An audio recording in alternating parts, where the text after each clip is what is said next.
CNBC आवाज and Motilal Oswal studios में आपका स्वागत है। मैं हूं मनीषा गुप्ता और आज बात करेंगे यहां पर जो टैरिफ हैं उसके जो टेंट्रम्स हैं और वहां पर किस तरह के जो अब चेंजेस देखने को मिले हैं उसका सोना चांदी पे जो इमीडिएट इम्पैक्ट है वो of course on the positive side है। यहां से क्या क्यूज देखने चाहिए इस पर होगी चर्चा। साथ ही यहाँ पर बात करेंगे इंडिया और चाइना के जो अब टैरिफ साथ में दिखने लगे हैं इसका कितने सेक्टर्स कौन से सेक्टर्स पे इम्पैक्ट होगा।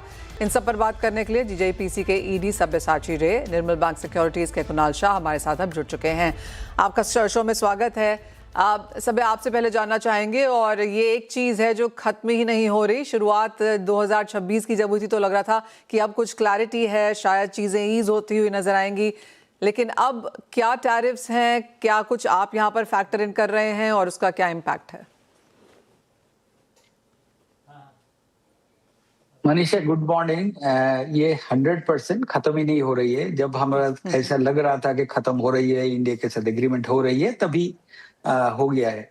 ये अभी जो हम लोग जो स्थिति में खड़ा है, आप लोग को पहले जानना है और बोल सकता है कि अभी जो नोटिफिकेशन और एग्जीक्यूटिव ऑर्डर जो ट्रम्प साहब का है उसके तहत 10% लगाया गया है। हाउएवर ट्रम्प साहब ये भी बोला है वो 15% तक लगाएंगे। वो 122 के तहत लगाया है।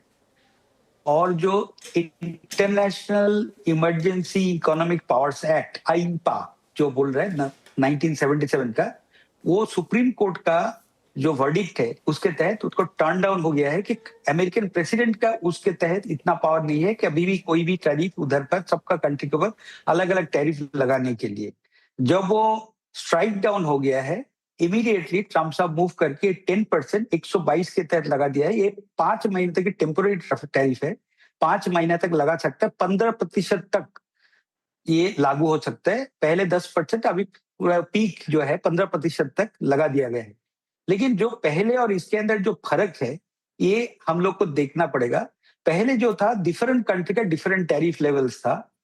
जो जैसे ऑयल टैरिफ एक्सेट्रा लगा के इंडिया को 50% था। रिसेंटली हाल ही में 25% विड्रॉ हुआ था तो 25% लगाया गया था। फिर हमारे साथ एग्रीमेंट होने का बात था, एक डिक्लेरेशन हुआ था। अभी तक इंडिया एग्रीमेंट कुछ साइन नहीं किया है।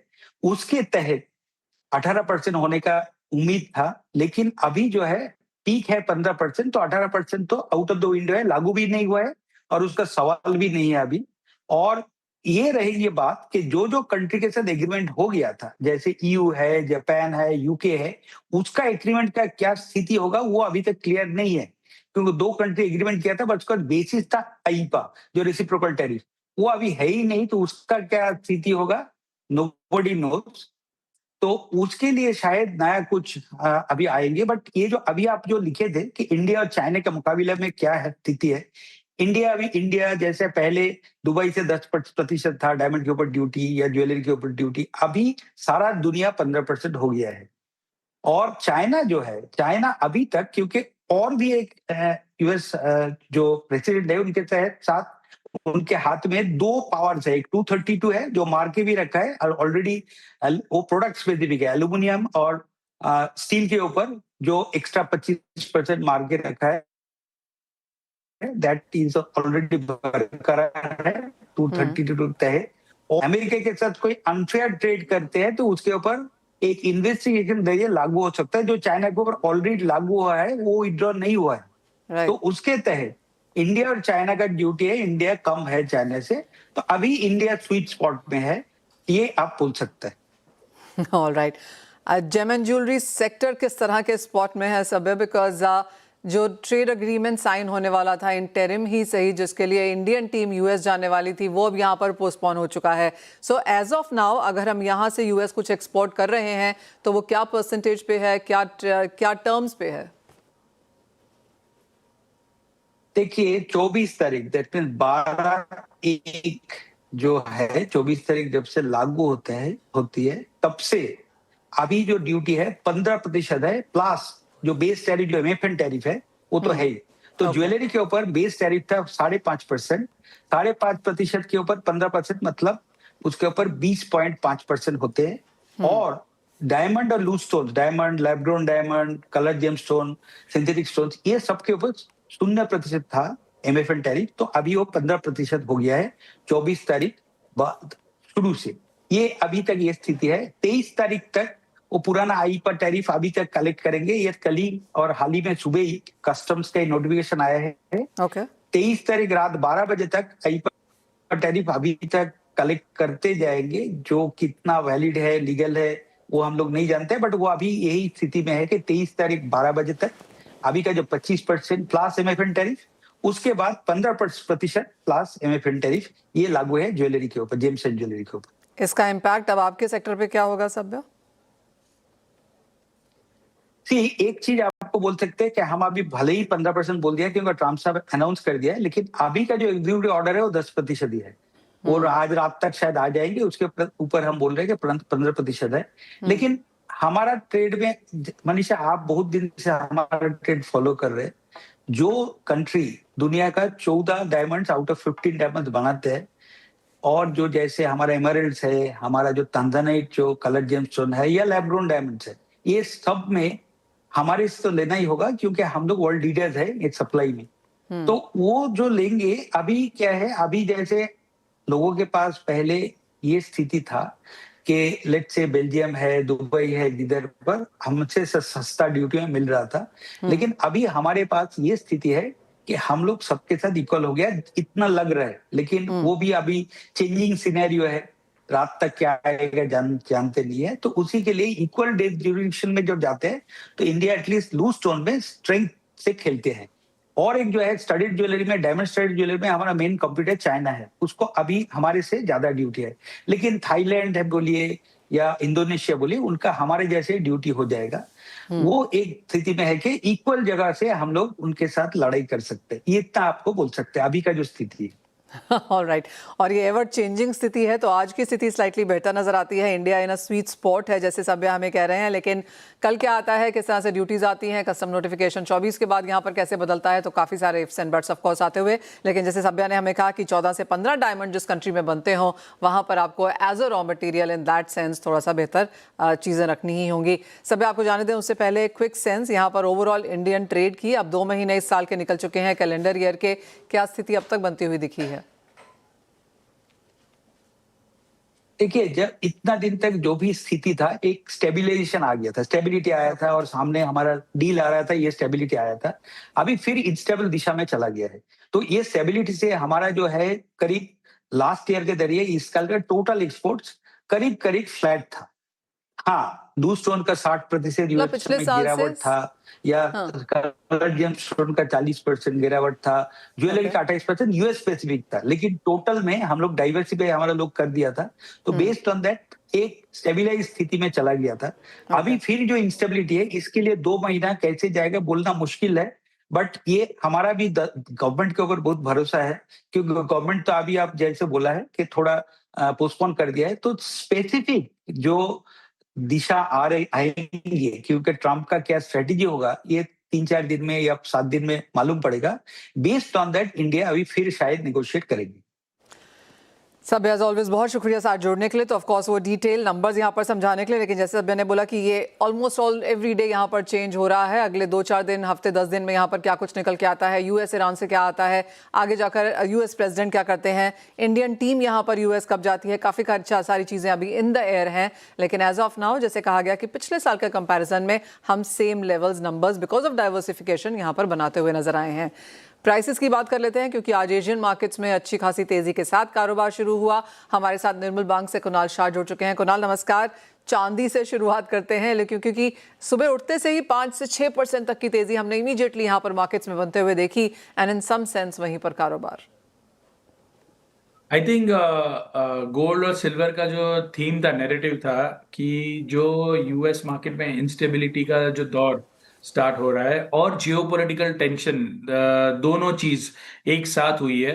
सो ये हफ्ते में यूएस ईरान पे अटैक करता है कि नहीं करता है, that is going to be the big trigger for bullions. And अभी ये जो नया ट्रिगर आ गया है, that is the tariff uncertainty. So जो पुरानी सिस्टम थी वो पुरानी सिस्टम स्क्रैप करके नई सिस्टम भी 5 महीने तक ही है। ये जो टैरिफ लगे है 15%, that is only for 5 months. After that, क्या?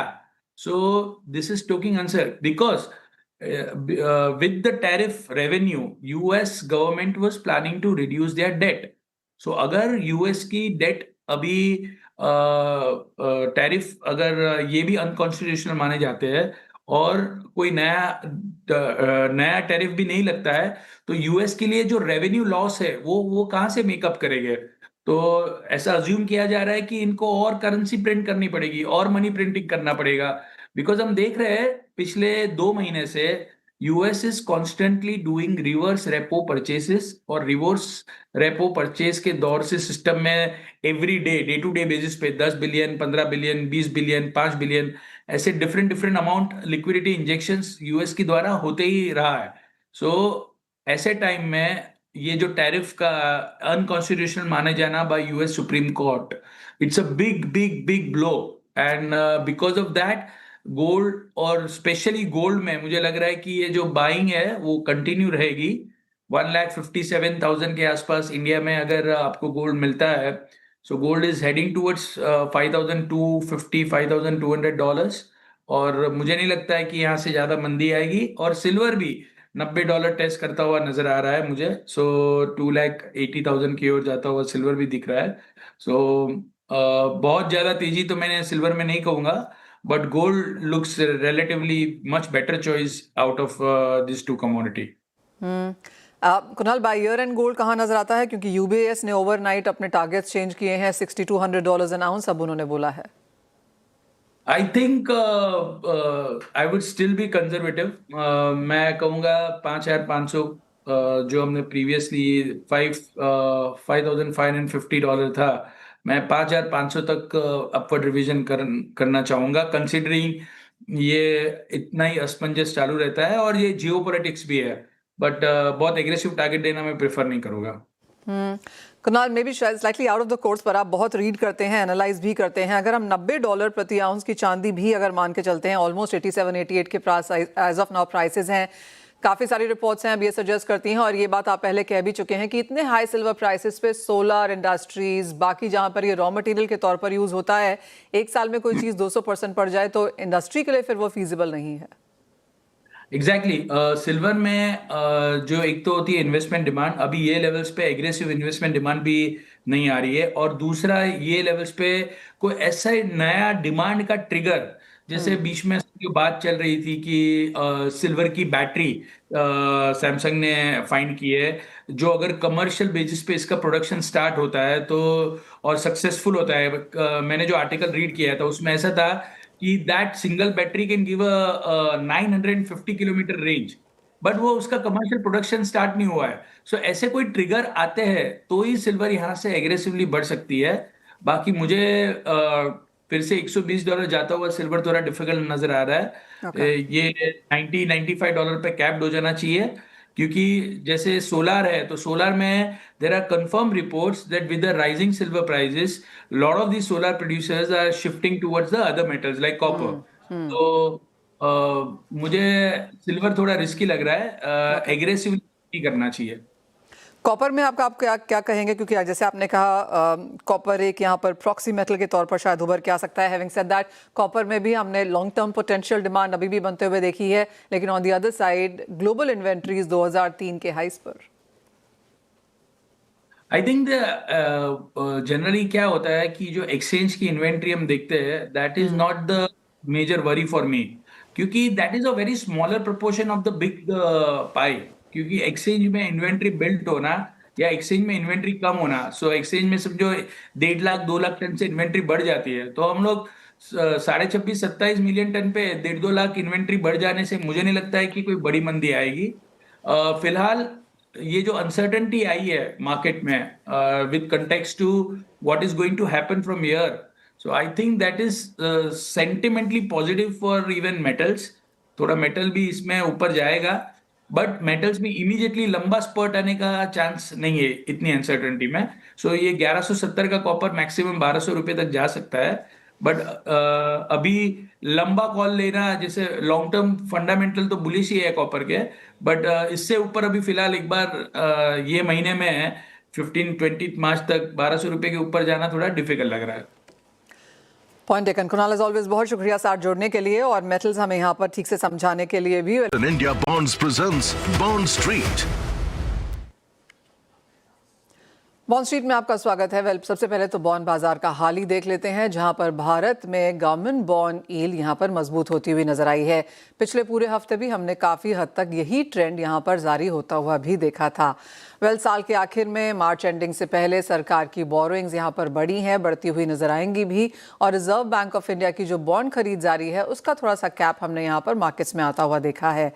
राज्य सरकारों की करीबन 44,500 करोड़ जुटाने की योजना है बॉन्ड्स के जरिए, और साथ ही साथ अगर हम देखें तो 32,000 करोड़ के 10 साल के बॉन्ड्स का ऑक्शन यहां पर होने वाला है। 10 साल के ऑक्शन वाले बॉन्ड्स की मैच्योरिटी 2035 की है। 6 महीने की ऊंचाई पर जिस तरह से कच्चे तेल के प्राइसेस हैं उसका भी एक इम्पैक्ट यहां पर मार्केट्स में होगा। साथ ही साथ जिस तरह से यूएस और ईरान में यहां पर लगातार तनाव बढ़ता हुआ नजर आया है उसका असर भी यहां पर मनी मार्केट्स पे है। इंटरेस्टिंगली आज रुपए में जिस तरह से खुलते ही हमने 20 पैसे की वृद्धि होते हुए देखी, उसका भी असर यहां पर बॉन्ड मार्केट्स में पड़ता हुआ नजर आया है। एंड फाइनली आपको बता दें कि देश का शहरी इंफ्रास्ट्रक्चर जो राज्य ग्रांट और बैंक लोन्स के जरिए फंडिंग 2026-27 में जिस तरह की बात की गई है, उन बड़े ऐलानों का यहाँ पर फायदा होने की एक्सपेक्टेशंस है। आपको याद दिला दें कि बड़े इश्यूज में 100 करोड़ के इंसेंटिव्स का यहाँ पर ऐलान बजट में किया गया था। वैसे तो म्युनिसिपल बॉन्ड्स मार्केट में ओवरऑल अगर हम देखें तो ये कोई नई चीज़ नहीं है, लेकिन यहाँ पर लगातार लिक्विडिटी कम रही है, शैलो बाजार ये रहे हैं, और जो इंस्टीट्यूशनल इन्वेस्टर्स हैं वहाँ की भी जो उनकी भागीदारी है वो सीमित रही है। ओवरऑल अगर नंबर्स की बात की जाए तो दिसंबर 2025 तक यहाँ पर कुल बकाया करीबन 3800 करोड़ जैसा देखने को मिला, और जो ओवरऑल कैलेंडर ईयर 2025 की बात है यहाँ पर 1000 करोड़ जुटाए भी गए। ये 2025 के नंबर्स हैं, लेकिन जिस तरह का पुश यहाँ पर हमने सेबी की तरफ से और बजट में आता हुआ देखा है, मार्केट्स को लगता है कि म्युनिसिपल बॉन्ड्स यहाँ पर थोड़े से पॉपुलर हो सकते हैं, और जो नंबर्स हमने 2025 में आते हुए देखे हैं 2026 इनके ऊपर बिल्डअप और एक इम्प्रूवमेंट दिखा सकता है। CNBC Awaaz and India Bonds presents Bond Street.